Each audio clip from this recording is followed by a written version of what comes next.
নমস্কাৰ অসম টেট বিশেষৰ এক বিশেষ ভিডিঅ'লৈ মই আপোনালোকৰ মাজলৈ আহিছোঁ। এই ভিডিঅ'টোত মই কোনো ধৰণৰ সিলেবাছৰ লগত জড়িত বিষয়ৰ ওপৰত ইয়াত আলোচনা নকৰোঁ। অসম টেটৰ সম্পৰ্কত সন্মানীয় শিক্ষামন্ত্ৰীদেৱে যি তথ্য আগবঢ়ালে আজি কিছু দিন পূৰ্বে, আজি 2-3 দিন পূৰ্বে, সেইখিনিৰ ওপৰত মই বিশেষ এক আলোচনা কৰিবলৈ আপোনালোকৰ মাজলৈ আহিছোঁ। এটা প্ৰশ্ন হৈ আছে নিশ্চয় আপোনালোকৰ মাজত যে আপোনালোকে টেট দিব পাৰিবনে নাই। ছ'চিয়েল মিডিয়া যেনে ফেচবুক, হোৱাটছএপত এনেধৰণে মোক বহুতেও বিভিন্ন ধৰণে প্ৰশ্ন কৰিছে বা ময়ো দেখা পাইছোঁ যে বিভিন্ন গ্ৰুপসমূহত বিভিন্ন প্ৰশ্নৰ অৱতাৰণা কৰিছে বহুলোকে।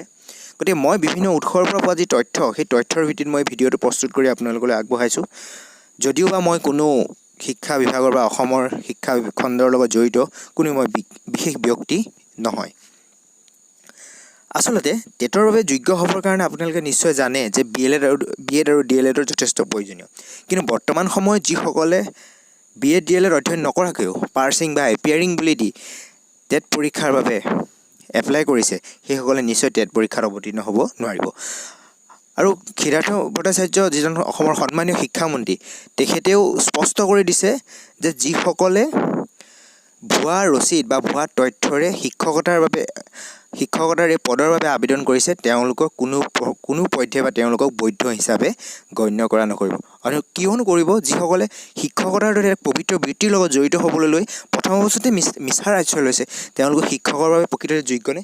মোৰ বোধে তেওঁলোক যোগ্য নহয়, আৰু তেওঁলোক প্ৰকৃত পক্ষত পৰীক্ষাৰ পৰা আঁতৰাই ৰখাটোৱে উচিত বুলি মই ভাবোঁ।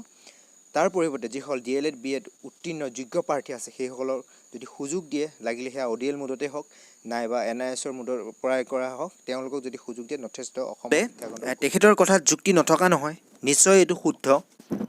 যি সময়ত অসমৰ প্ৰাক্তন শিক্ষামন্ত্ৰী হিমন্ত বিশ্ব শৰ্মাই ডি এল এড আৰু বি এড বাধ্যতামূলক কৰি প্ৰতিখন কলেজত বি এড ডিগ্ৰী কৰাৰ ব্যৱস্থা কৰি দিছিল, আৰু সেইবাবে বহু শিক্ষাৰ্থীয়ে লাখ লাখ টকা খৰচ কৰি B Ed D L Ed কৰিছিল। তেনে ক্ষেত্ৰত ভুৱা চাৰ্টিফিকেটে যিসকলে টেট এপ্লাই কৰিছে, সেইসকলক কিদৰে টেট পৰীক্ষাত বাবে যোগ্য বুলি বিবেচনা কৰিব?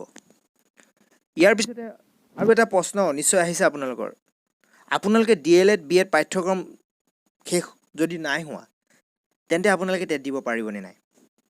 আপোনালোকে ফৰ্ম ফিল আপ কৰোঁতে দেখা পাইছিল যে তাত এপিয়াৰিং বা যিটো পাৰ্চিং এটা অপশ্যন এটা আছিল।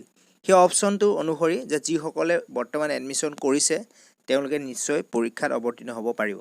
কিন্তু ইয়াত যিসকল ৰেগুলাৰ প্ৰাৰ্থী, সেইসকলেহে সেই এপিয়াৰিংটোত ক্লিক কৰাৰ পিছত তেওঁলোকে টেট পৰীক্ষাৰ বাবে বহিবলৈ সক্ষম হ'ব। আৰু যোৱা দুদিনমান পূৰ্বে মই আগতেও কৈছোঁ যে সিদ্ধাৰ্থ ভট্টাচাৰ্যই কৈছে, সন্মানীয় যিজন শিক্ষামন্ত্ৰী অসমৰ, তেখেতে কৈছে যে যিসকলে 17 চনৰ পিছত D L Ed B Ed কৰিছে, তেওঁলোক ইয়াৰ বাবে কোনো পধ্যে যোগ্য নহয়।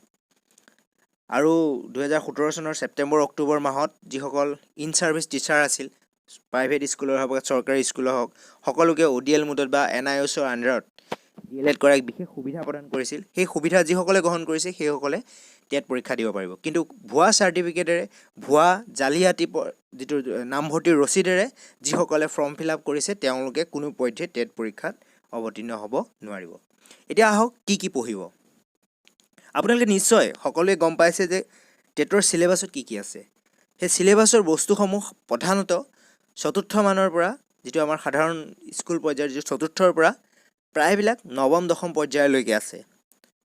বেছিভাগ চতুৰ্থৰ পৰা অষ্টম শ্ৰেণীলৈকে আছে, আৰু কিছু পাঠ বা কিছু বিষয় বৰ্তমান নৱম দশম শ্ৰেণীৰ আমাৰ বিদ্যালয়সমূহত পঢ়োৱা হয়। গতিকে সেই কিতাপসমূহ যদি আপোনালোকে ভালদৰে অধ্যয়ন কৰে, তাৰ ছ'চিয়েল হওক, ছায়েন্স, মেথছ, এইবিলাক নিৰ্দিষ্ট বিষয় অনুসৰি আপোনালোকে নিশ্চয় উপকৃত হ'ব। তাৰোপৰি যিটো ইংৰাজী আৰু অসমীয়া ব্যাকৰণৰ লগত যিখিনি জড়িত, সেইখিনিৰ কাৰণে আপোনালোকে নৱম দশম পৰ্যায়ৰ যিসমূহ ব্যাকৰণ আছে, সেইসমূহ যদি ভালদৰে অধ্যয়ন কৰে, নিশ্চয় আপোনালোক উপকৃত হ'ব বুলি মই ভাবোঁ। আৰু বাকী যি CDPৰ পাৰ্টটো আছিল, যিটো এডুকেশ্যনৰ যিটো পাৰ্ট আছে, সেইটো কাৰণে আপোনালোকে এইটো CDPৰ বিভিন্ন ধৰণৰ কিতাপ পায়, বা এইটো আপোনালোকে CTETৰ যিটো আৰিহান পাব্লিকেশ্যনৰ যিখিনি CDPৰ সন্নিৱিষ্ট যিখিনি তথ্য আছে বা যিখিনি পাঠ আছে, সেইখিনি যদি ভালদৰে অধ্যয়ন কৰে, আপোনালোকে নিশ্চয় উপকৃত হ'ব। আৰু বিশেষ নকওঁ, আৰু এটা বিশেষ তথ্য আপোনালোকক থ্ৰুতে দি থওঁ যে পৰীক্ষা হললৈ আপোনালোকে কি সামগ্ৰী নিব পাৰিব। আপোনালোকে নিশ্চয় গম পাইছে যে 10 নৱেম্বৰত পৰীক্ষা অনুষ্ঠিত হ'ব। কিন্তু সেই পৰীক্ষা হললৈ যোৱাৰ সময়ত আপোনালোকে কোনো ধৰণৰ ধাতু জাতীয় বা কোনো ধৰণৰ ইলেক্ট্ৰনিক ডিভাইচ নিব নোৱাৰিব অৰ্থাৎ আপোনালোকে হাতৰ আঙুঠি বা মহিলাসকলে পৰিধান কৰা খাৰু বা অন্যান্য ধৰণৰ কাণফুলি এইবিলাক পৰিধান কৰি পৰীক্ষা হললৈ যাব নোৱাৰিব আৰু ডিজিটেল ৱাটচ হওক বা সাধাৰণ যিবিলাক ঘড়ী বা ৱাটচ সেইবিলাক পিন্ধি বা অন্য তেনেধৰণৰ কোনো সামগ্ৰী পৰিধান কৰি পৰীক্ষা হলত বহিব নোৱাৰিব মোবাইল ফোন বা এনেধৰণটো সম্পূৰ্ণৰূপে বৰ্জিত গতিকে আপোনালোকে সাৱধান হওক পৰীক্ষা হললৈ যাতে এনে অলাগতিয়াল বস্তুসমূহ নিনিয়ে নিজেও সচেতন হওক আৰু পৰীক্ষা এটা নিকাভাৱে হ'বলৈ বা নিকাভাৱে পাতিবলৈ অসমৰ শিক্ষা বিভাগকো এটা সুযোগ দিয়ক আৰু শেষত এটাই অনুৰোধ যদি ভিডিঅ'টোৰ তথ্যখিনি কিছু পৰিমাণে হ'লেও আপোনালোকক সহায় কৰিব বুলি ভাবিছে তেনে চেনেলটো ছাবস্ক্ৰাইব কৰিব ভিডিঅ'টো শ্বেয়াৰ কৰিব আৰু লগতে লাইক কমেণ্ট কৰিবলৈ নাপাহৰিব শেষত সকলোকে ধন্যবাদ জনালোঁ জয় আই অসম